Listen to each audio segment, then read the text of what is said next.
What's up, guys? We are back with Week 6 NFL Sunday action. Let's dive in and break down all these games and find the value out there in an action-packed Sunday. If you want to win all of your bets this weekend, hit that like button. It's good luck and shows support for the channel and all the hard work we're putting in here every single day. Subscribe to the channel so you don't miss out on our daily content. You can now also sign up for a channel membership by clicking the little join button right below the video. Members get exclusive early access to all NFL and college football videos and get their names up on screen just like right now. I really appreciate the support from all of you. Seeing that badge next to your comments absolutely warms my heart. Our videos are sponsored by StumpTheSpread.com. We have a team of experienced cappers over there for every major sport, currently covering NFL, NCAA football, MLB, NHL, UFC, and we have the NBA season tipping off here in just a few days. This is one of the best times of the year to be in the mix with so many sports going on. Click the link in the description if you're interested in signing up, and also to join our free email list to get the occasional free or premium pick straight to your inbox, and to track our new $100 to $10,000 challenge, which is going on right now. Comment below with any bets you're looking today, and we will give you our best advice on all of them. We are committed to responding to every single comment every day, so let us know anything you want to say about my picks,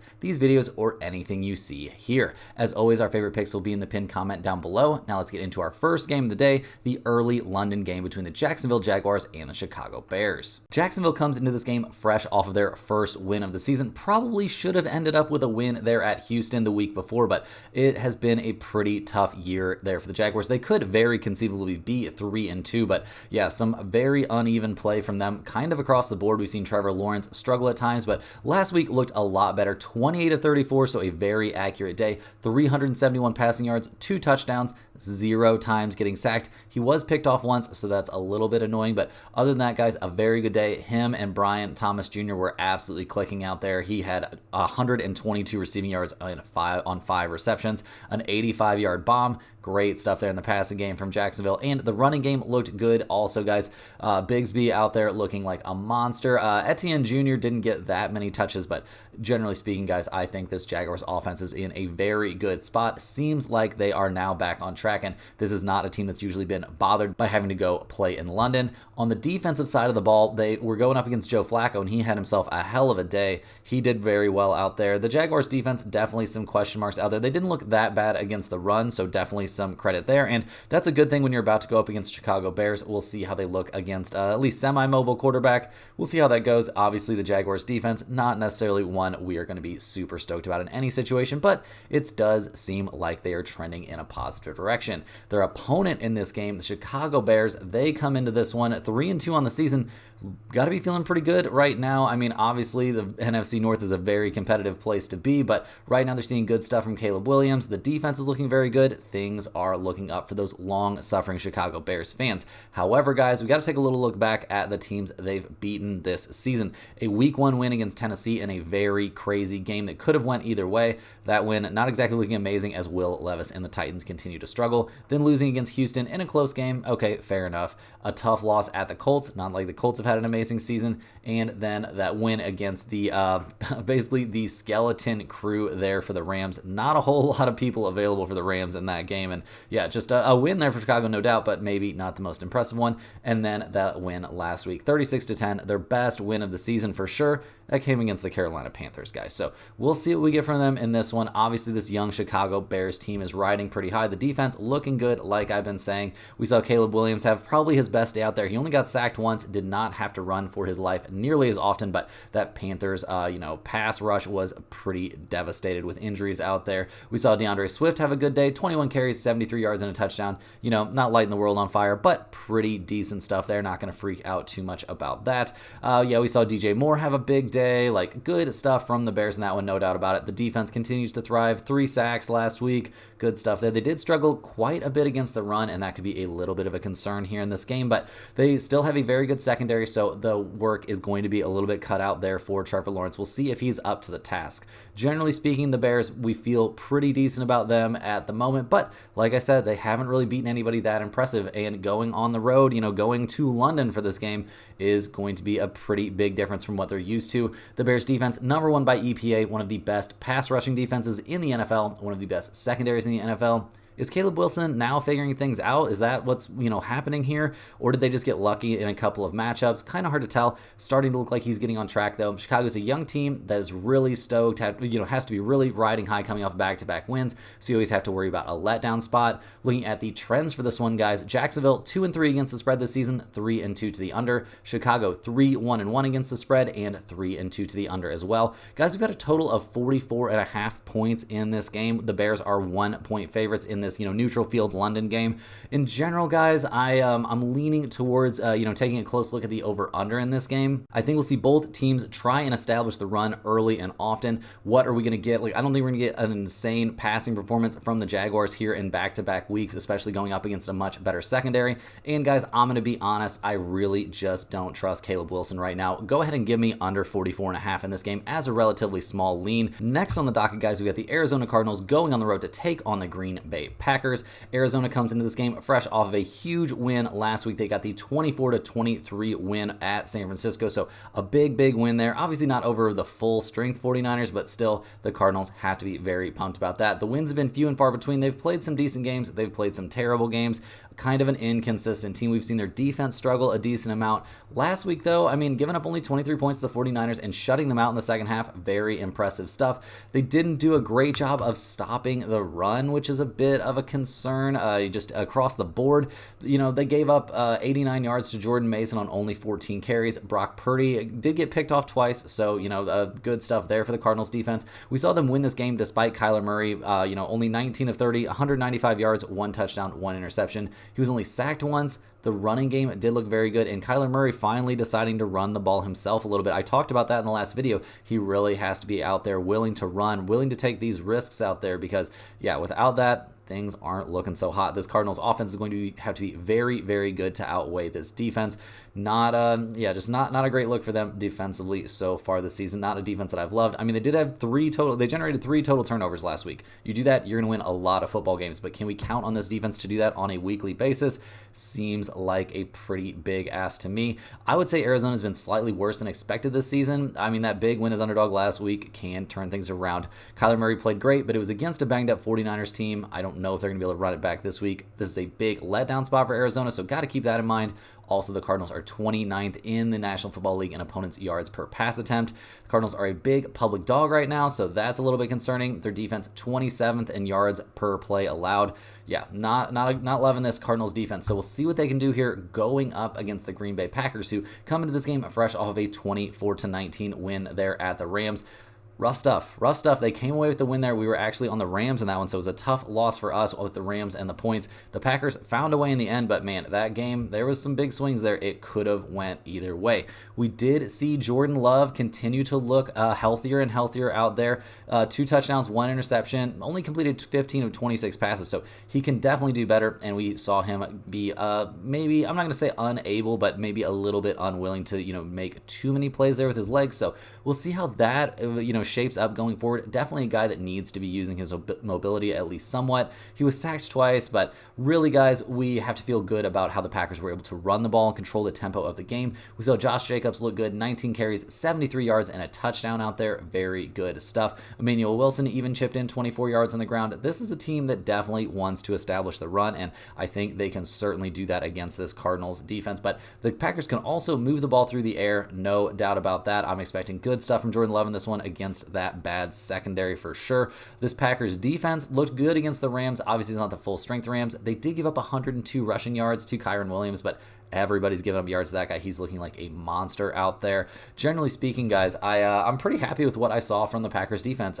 Only giving up 260 passing yards and getting an interception and 3 sacks against Stafford. Nothing too much wrong with that. They also generated a fumble there in the running game, so that's nice. This Packers defense, not a bad one. Definitely not a bad defense. One that I definitely look at as a plus unit out there. They're allowing 21.6 points per game. That is 13th in the National Football League, but they're also averaging the 3rd most rushing yards in the NFL per game. So looking at the numbers for this one, we got the Packers at -5.5. We've got an over-under of 47.5. Green Bay seems to be in a decent spot. The Packers are 4th in the NFL in yards per play. That's pretty crazy. Their defense, a little bit middle of the road, but I think they can come up with some turnovers, and that could be a big deal against Kyler Murray, who likes to toss some 50-50 balls up there every once in a while. Trends for these teams looking very, very similar. Arizona 3-2 against the spread and 3-2 to the over. Green Bay also 3-2 against the spread, also 3-2 to the over. Guys, I am, in terms of the over-under here, I'm leaning maybe a slight bit towards over 47.5. It's not my favorite play on this game. I think there might be a little bit of value there. I think there will be a good amount of scoring in this game, but guys, I think it's mostly going to come from the Packers. I'm leaning very hard here towards Green Bay. This one's definitely going in the pinned comment. Packers playing at home against this one, playing at home in this one against an Arizona team that has a really bad defense, struggles to pressure the quarterback, and struggles to slow down the passing game. Yeah, Arizona's got an exciting offense, but the defense, yeah, not so good. They really only won that game against San Francisco because the 49ers didn't have their kicker.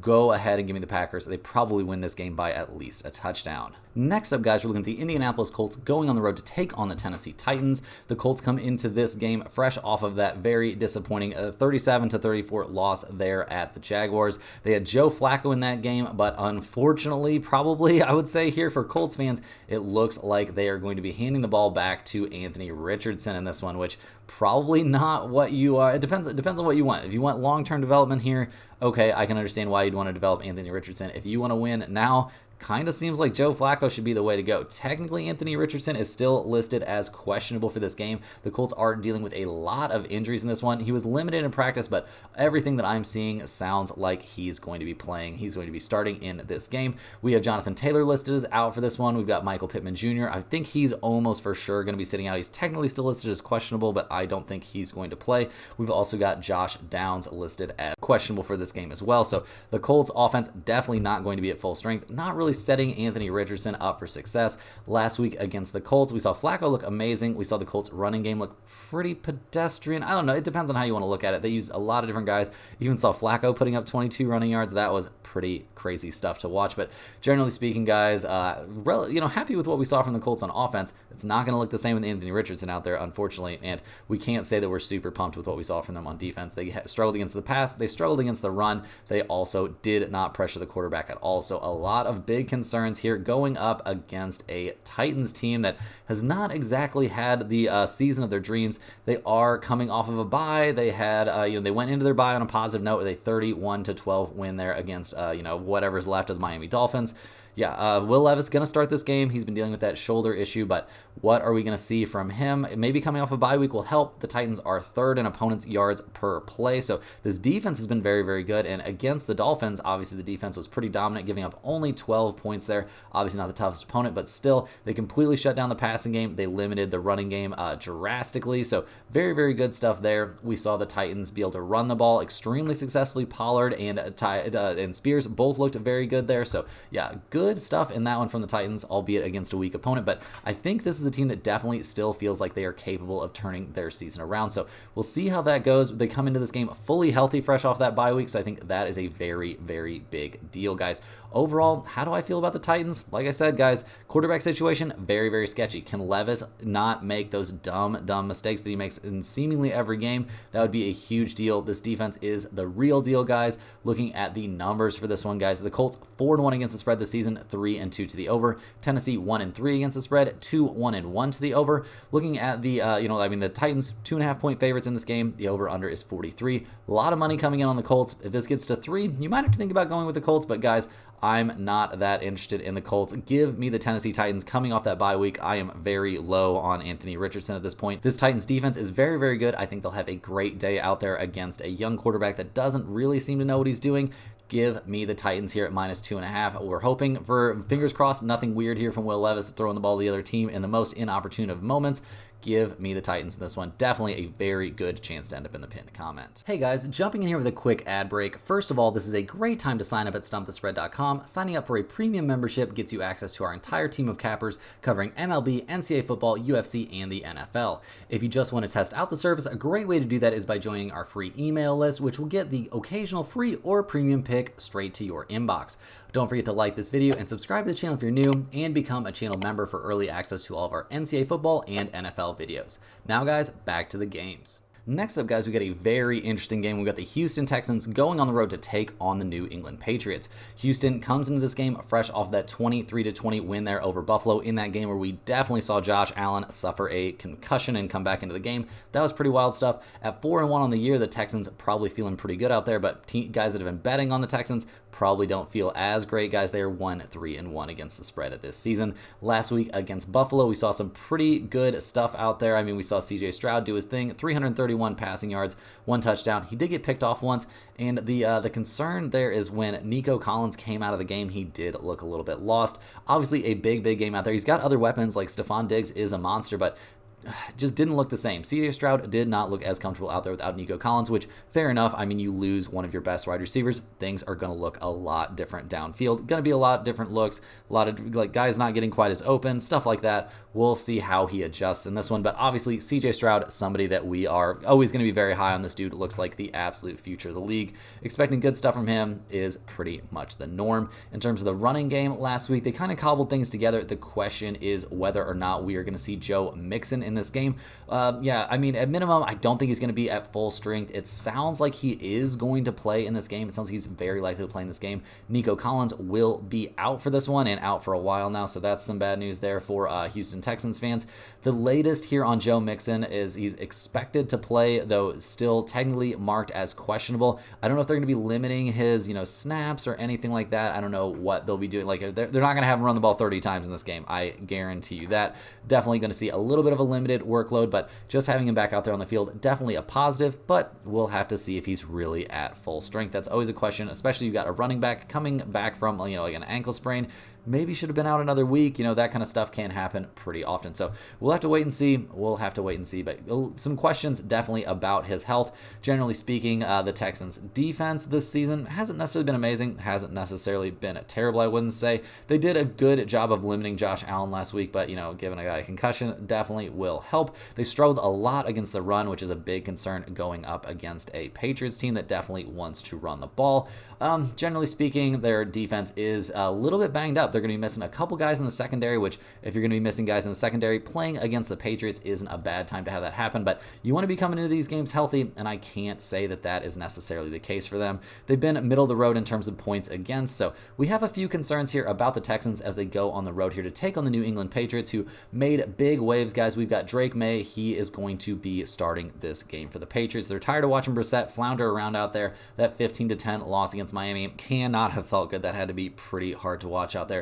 New England, guys, they are 31st in yards per play, 31st in points per game. Drake May coming in should be an upgrade, I think. I mean, it's going to be his first game. Obviously, he's had time to rest, or not rest, but, watch, get ready, and learn. He has infinite upside compared to Brissett. The Patriots offensive line is banged up here, so that's a bit of a concern.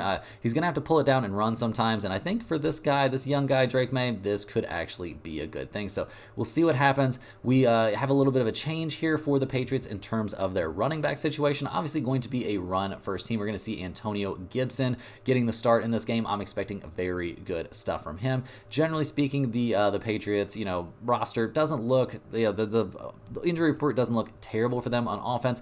Doesn't look terrible for them on defense either. Not that this defense has been amazing this season. I mean, overall, it's the Patriots, guys. They haven't been the best team, but they're still 9th in the NFL in points against. So that's something of a positive here. And they're a team that's going to want to run the ball and control the clock. Looking at the numbers for this game, we've got the Patriots at plus 6.5. We've got an over-under of 37.5. Houston 1-3-1 against the spread this season, 4-1 to the under. New England 1-3-1 against the spread and 3-2 to the under themselves. Guys, we've got some pretty big trends here that are happening this season. NFL underdogs of 6 or more points are 11-8 this season straight up. They are 16-2-1 against the spread this year. This is going to be a big pros versus Joes game. Tough to know when this trend is going to flip, but we have to go with the Patriots in this one. As long as we know that Joe Mixon probably not going to be at full strength. He hasn't been fully practicing. 90% of the tickets are coming in on Houston. This is a great chance for us to fade the public here. Give me the New England Patriots at plus 6.5. I also think the under 37.5 is very, very good value in this game. I don't think we're going to see a crazy amount of scoring. I think we're going to see a lot of running the ball, especially with the return of Mixon here, and with the Texans not having their best wide receiver out there. So give me the Patriots and the points. Give me the under in this one. Both of those plays have an excellent chance to end up in the pinned comment. Next up, guys, we're looking at the Tampa Bay Buccaneers going on the road to take on the New Orleans Saints. The Buccaneers come into this game fresh off of a heartbreaking loss there in overtime at the Atlanta Falcons. Rough stuff there to lose that one 36-30. They had plenty of chances playing there on Thursday night, just could not seal it away there late. They had every possible chance. We were on the Buccaneers in that game. Really felt like a bad beat to me. We saw Baker Mayfield look great out there. 3 touchdowns, 180 passing yards, completed 19 of 24 passes, was only sacked once, so the protection was very, very good. We saw the running game firing on all cylinders. White and Irving both looking good. Baker Mayfield taking off for a few runs and looking very solid running the ball as well. He did get rolled up on a little bit. I was worried about his knee, but he popped right back up, looked fine out there. So yeah, not too worried about that. Health seems good. The passing game, like the wide receiver group, looks like they're in good shape. All signs are pointing in the right direction here for this Buccaneers offense.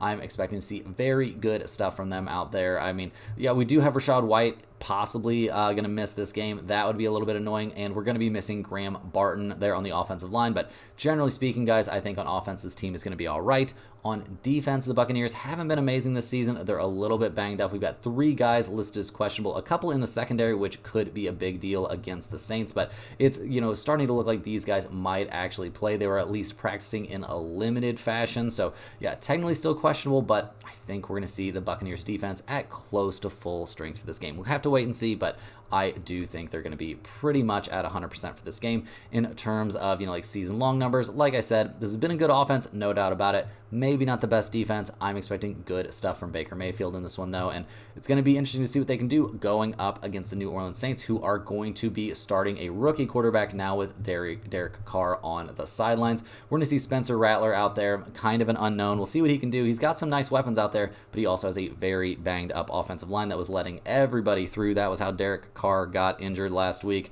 Yeah, rough stuff. Seeing that dude just take hit after hit. An oblique injury. I think he's lucky that his spleen is still intact. Like, he was taking a ton of hits out there, and if the Saints are still missing a couple of offensive linemen for this game, that is not going to be a great sign. Against the Chiefs, they had their chances to keep that game close for sure. Didn't really work out there. Yeah, just rough stuff, man. Rough stuff in that game.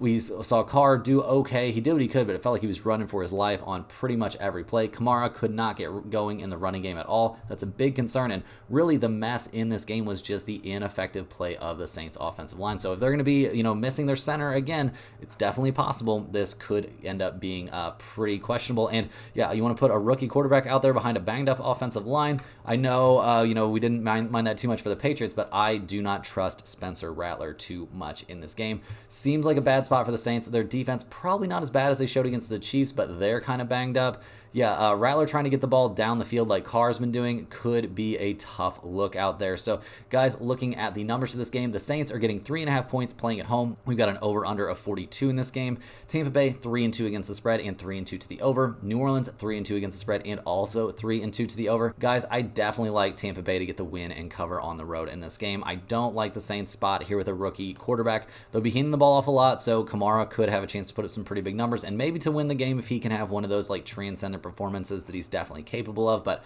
I don't really see it here, guys. Give me Baker Mayfield and that Buccaneers offense to get the job done here and easily cover that number. Sucks. I hope you got on this one earlier in the week. There was much better numbers floating around out there on the Buccaneers when there was a chance that Derek Carr would play in this game. In terms of the over-under of 42, it's kind of hard to peg that one given, the quarterback situation right now. I would lean maybe a little bit towards the over, but yeah, it seems kind of unlikely to me. I just like the Buccaneers here. Next up, guys, we've got the Cleveland Browns going on the road to take on the Philadelphia Eagles. The Browns come into this game not having a great time. They just got obliterated by the Washington Commanders last week. Lost for that against the Raiders. Like, this is not a very good look. Deshaun Watson continues to look terrible. I think he's actually getting a little bit too much flack. Far be it for me to be a Deshaun Watson apologist, but that Cleveland offensive line is looking horrendous. He got sacked 7 times against the Commanders. Some of that's his fault, but some of that has to be blamed on the offensive line a little bit. The running game, not looking amazing, not looking terrible, but not looking amazing. No shocker there behind a bad offensive line. And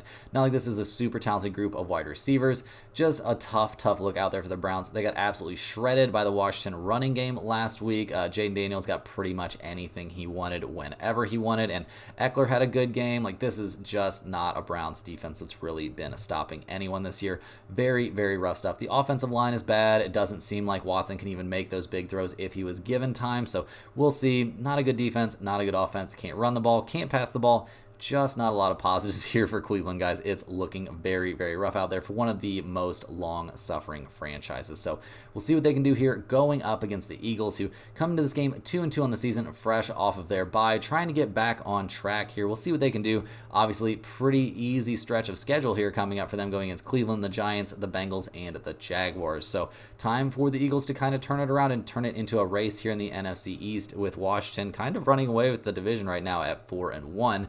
We'll see what we get from Jalen Hurts in this game. He's been a little bit all over the place. Obviously, that game against Tampa Bay, not the best look. We've also got, some coaching controversy going on, but Jalen Hurts, 158 yards, 1 touchdown, 6 times getting sacked. Not a great look there. He only ran for 20 yards. He did run for a touchdown, so doing what he could out there, but man, that was a rough look against the Buccaneers. Obviously, having Saquon Barkley has been a godsend for this team. He's been an absolute monster out there. Really feels like the Giants were wasting him there for a few years in New York, because this dude looks absolutely fired up and ready to go. Expecting big things from him in this game and just in general this season.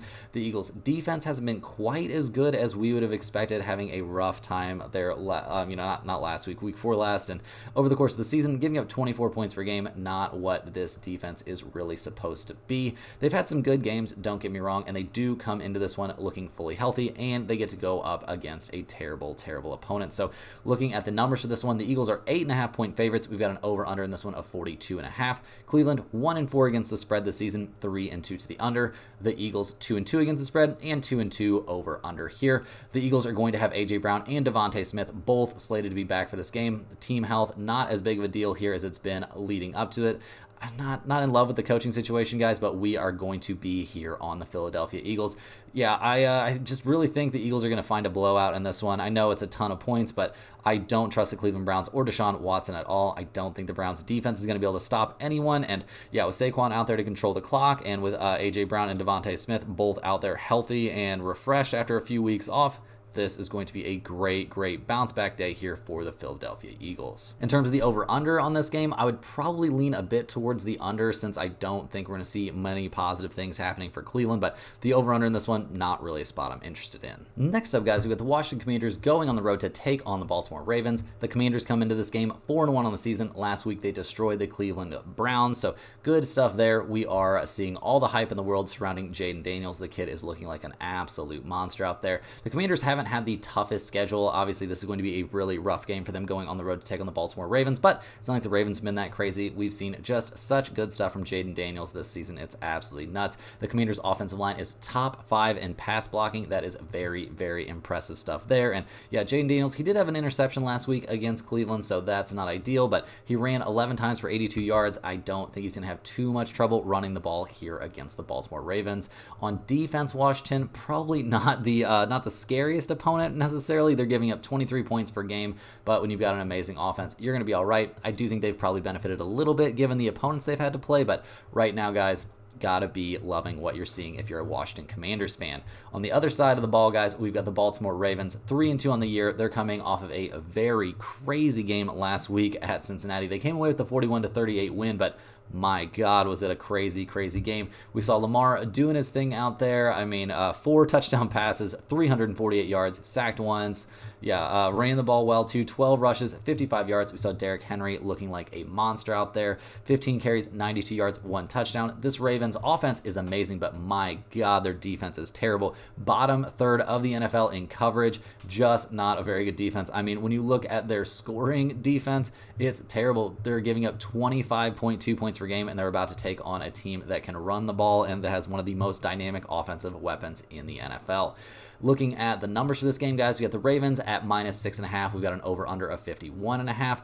Washington, 4-1 against the spread this year, 4-1 to the over. Baltimore, 3-2 against the spread, and 4-1 to the over themselves. Guys, I think this is going to be an absolute shootout. Go ahead and give me the over 51.5 in this game. I think we're seeing tons and tons of points there on the board. Unfortunately, can't give you my side in this game because it's on stumpthespread.com, but I definitely think the over in this one is a very, very reasonable spot. I'm expecting both defenses to struggle. I'm expecting plenty of points in this one. Go ahead and give me the over. Next up, guys, we have pretty much the opposite kind of game. We've got the Los Angeles Chargers going on the road to take on the Denver Broncos. The Chargers are 2-2 coming into this game off of their bye week. They're hoping that they got Herbert healthy over that bye week.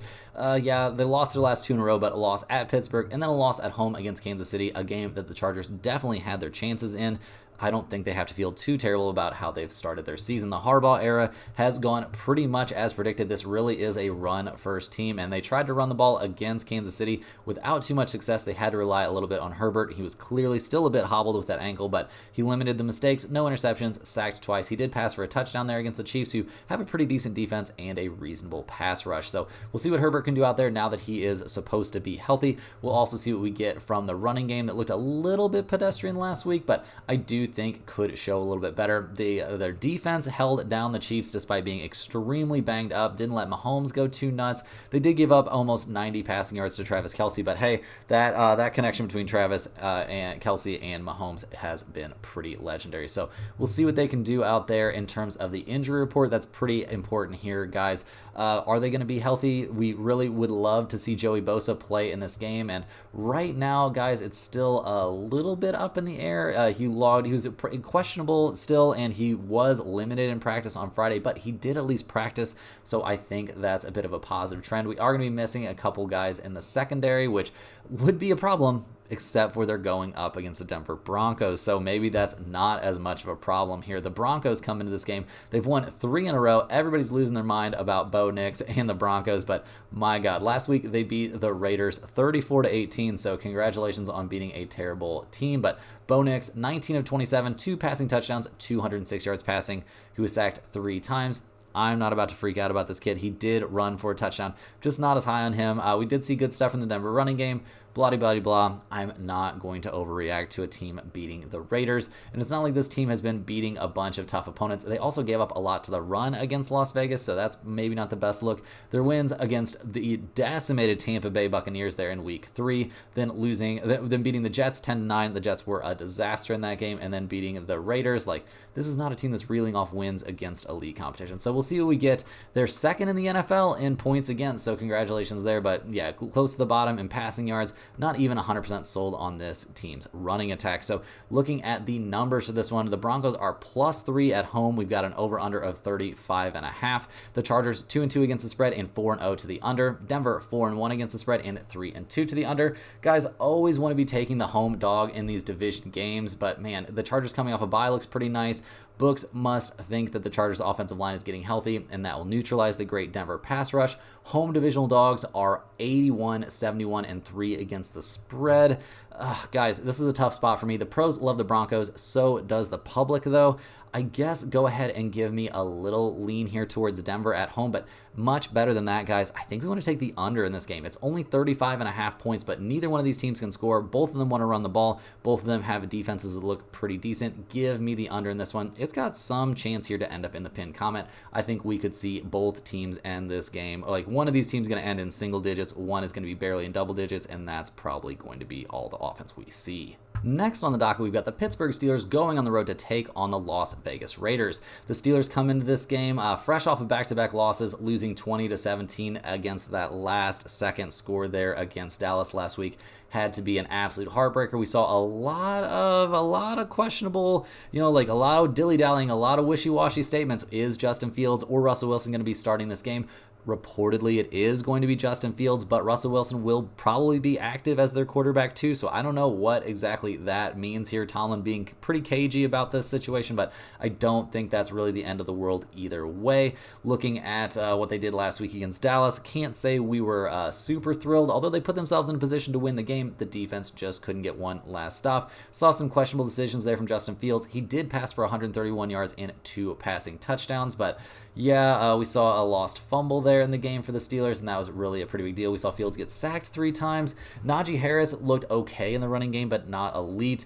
This team still just seems like it's looking for a little bit of a spark there on offense. The defense continues to be great, giving up only 20 points, generating 2 interceptions there against Dak. They didn't do quite as well as I would have guessed against the Dallas running attack, but they generated a total of 3 turnovers and 2 sacks. You gotta think you're gonna win that game. And like I said, they were in a position to win it, just couldn't get that last stop. So we'll see what the Steelers can do this week going up against the Raiders, who come into this game fresh off of a pretty embarrassing loss there, I'm not going to lie, at Denver. Rough stuff for the Raiders so far. 2-3 on the season. We've got Devontae Adams basically demanding a trade and like either being injured or like saying his hamstring is injured. Who really knows? He's out for this game. Zamir White probably going to be out for this one. We'll see. This team definitely not going to be at full strength. Aiden O'Connell apparently going to start this game. It looks like. Who really cares?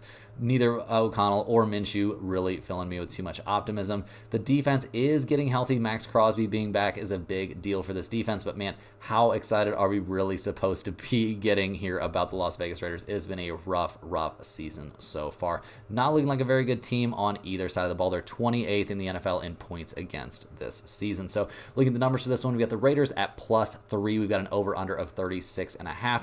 The Steelers 3-2 against the spread, 4-1 to the under this year. The Raiders 2-3 against the spread and 3-2 to the over. Guys, Tomlin on the road is usually a spot you want to fade, especially when he's a favorite. He's 33-41-2 against the spread as a favorite playing away from home. Historically, this is supposed to be a good time to bet on the Raiders at home. I'm not going to lie to you guys, I have very little idea which way to go on the side in this game. Not really loving it. I do think the Steelers are definitely the better team, but the Raiders defense getting healthy makes me a little bit nervous. The Raiders don't have anyone solid to put at quarterback, so that's a pretty big deal. In terms of the side, guys, I think I'm going to go ahead and side with the Raiders here at +3, but it's the tiniest of tiny leans. Don't get in trouble on this one.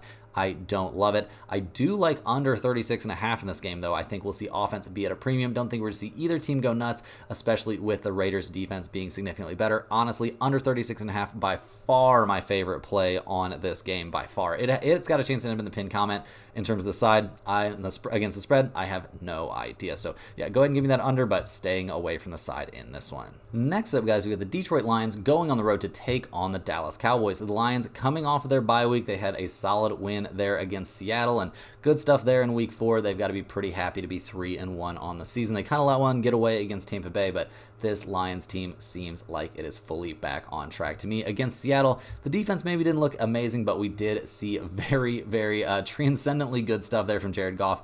18 of 18 out there, 292 yards, 2 touchdowns. He was sacked 3 times, but managed to not get in too much trouble. We saw Amon-Ra St. Brown pass for a touchdown. That was pretty good. We saw the Detroit rushing game look like it is fully online. This is a team that is firing on all cylinders right now. Got to be feeling great about how they're looking. Not a lot of problems there on offense. On defense, giving up 29 points and nearly 400 passing yards definitely has to register as a concern. They also didn't look great against the run. So not a defense that felt super locked in that game against Seattle. So definitely that's where our concern lies here for the Lions in terms of their overall health. The offense and the defense both look fully healthy, so that's great news for this team.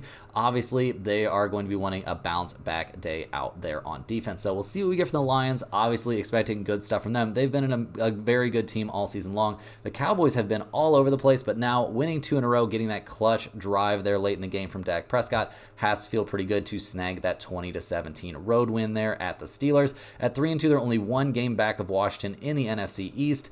Last week, we saw some good, some bad from Dak. Obviously, getting picked off twice, not great. Sacked twice, but also passed for 352 yards. Yeah, the running game is suddenly coming to life is nice. Shocker of the year that it wasn't Ezekiel Elliott doing well in the running game. Yeah, not too surprised there. Seeing 3 total turnovers from Dak, though, major alarm bells there. On defense, giving up only 17 points, very nice. They did a good job of limiting the Steelers' running attack, which is going to be a big deal here against the Lions, but it's not the same kind of running attack, guys. The Lions are a very tough team, so we'll see what happens out there. The concern for this game is the Cowboys on defense. Looking at the numbers for this one, the Cowboys are getting 3 points at home. We've got an over-under of 52.5. Detroit 3-1 against the spread this year and 3-1 to the under. Dallas 2-3 against the spread and 3-2 to the over. Guys, this looks like an under spot to me. The Detroit running game and the Dallas running game could end up controlling the clock in this one. I don't think Dak is going to go crazy against the secondary. go ahead and give me the under in this game. Next up, guys, we got the Atlanta Falcons going on the road to take on the Carolina Panthers. The Falcons come into this game fresh off of that insane win over Tampa Bay. Their last couple of games have been crazy. Seems like Kirk Cousins picking up right where he left off in Minnesota. This dude plays some very intense games at the end of the year.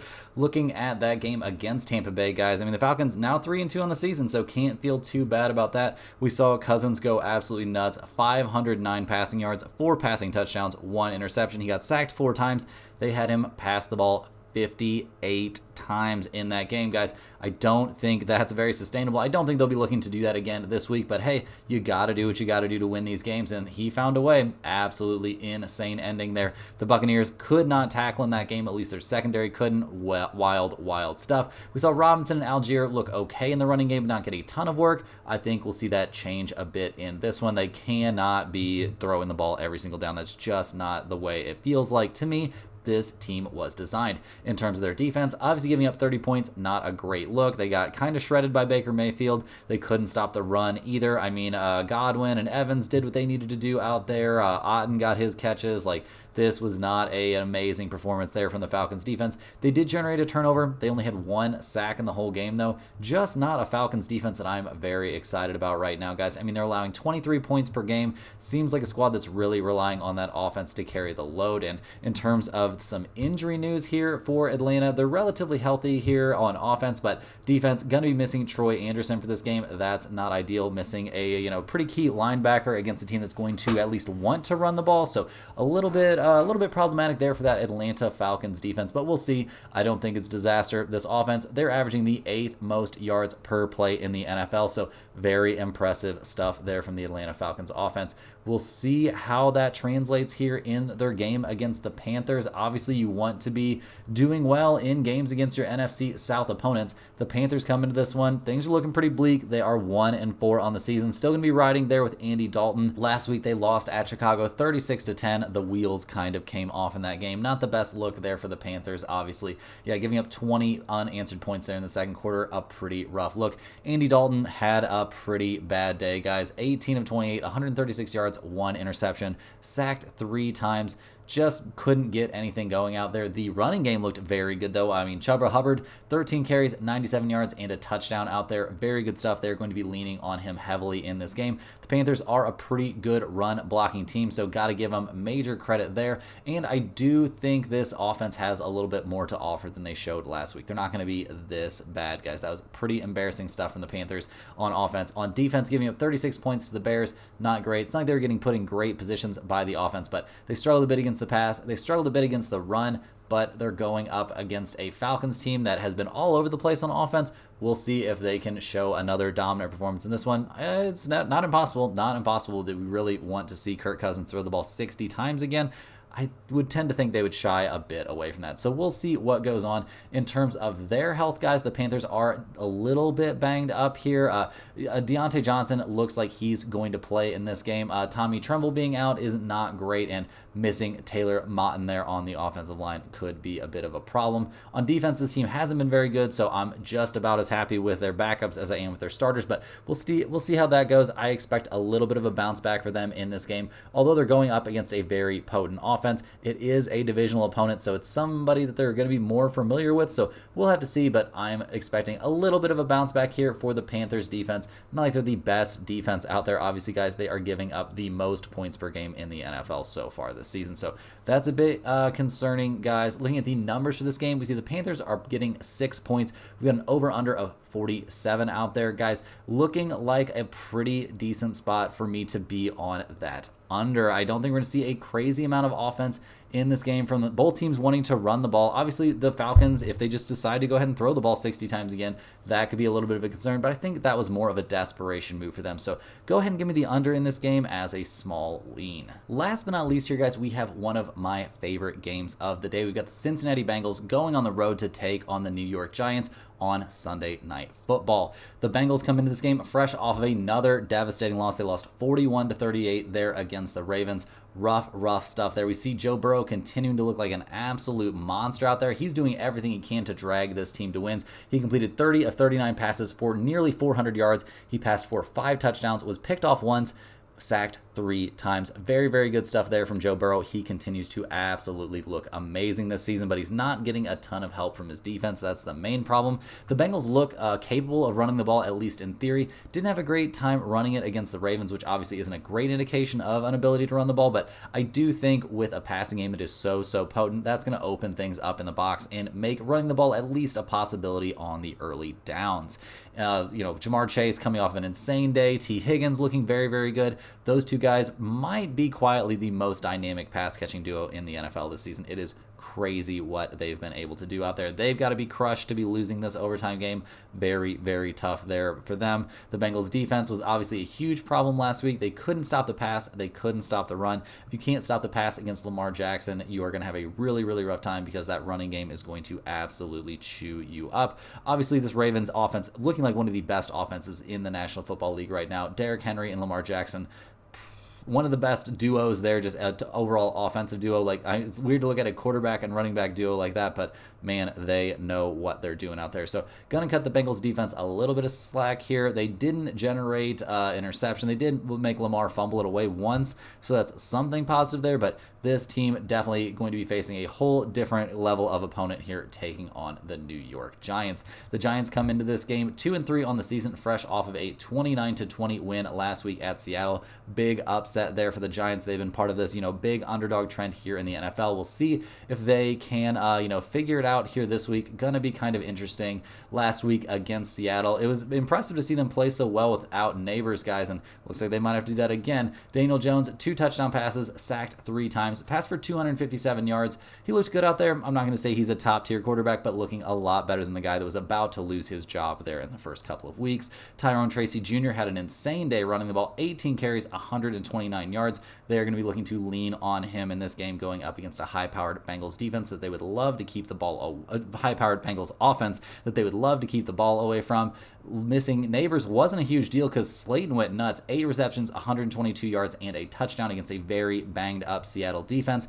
We'll see if they are capable of running that one back. On offense, guys, a little bit concerning. They struggled against the pass, and they were about to take on a much tougher passing team here in the Bengals. We saw Geno Smith. He got sacked 7 times. So if the New York front four can generate that kind of pressure against Burrow, it could be a big deal. But will they really be able to do that? I'm a little bit skeptical, guys. And looking at the injury report here for the Giants, it's very, very telling, guys. We are going to see no Neighbors in this game. The dude is still out with that concussion, so that makes a ton of sense. Good to see somebody being smart about it. We've got Devin Singletary listed as questionable for this game, so a couple pretty key offensive producers there banged up for the Giants. On defense, they are fully healthy, but this hasn't really been a defense that I've felt amazing about. Sacking Geno Smith 7 times is one thing, but are they really that good of a defense? What has been their best defensive performance? It was probably last week giving up 20 points against Seattle. Maybe it was giving up only 20 points against Dallas, but this is not a good defensive team, guys. Not at all. So definitely some concerns there. Looking at some numbers, looking at some trends for this game, guys, we see that, with Neighbors out, the Giants, they are 14th in the NFL in opponents' yards per pass, but they are about to take on a really, really tough offense here. Guys, Cincinnati 2-3 against the spread, 4-1 to the over. The Giants are 3-2 against the spread and 4-1 to the under. Only 3.5 points here, guys. I am coming in with the public here. Not what I usually like to do, but we're going to be with the public on the Cincinnati Bengals here at -3.5. I think this is a great spot for them. They are an elite offense. They just need that defense to step up a little bit, slow the Giants down just a hair, and this Bengals team with Joe Burrow at the helm is going to find a way to get a comfortable win here in a primetime game. Huge bounce back spot after a devastating loss last week. The Giants are in for a letdown after that win against Seattle, and they haven't played anyone as good as the Bengals on offense this season. I think they are going to struggle out there without Neighbors. So definitely give me the Bengals -3.5 in this game. That's all the games we have for today, guys. Hit that like button for good luck on all of your bets and subscribe to the channel if you're new. Let me know in the comments any questions you have on today's slate. Thanks for watching. You can click the link in the description to check out stumpthespread.com, and we'll see you guys tomorrow for more sports betting action.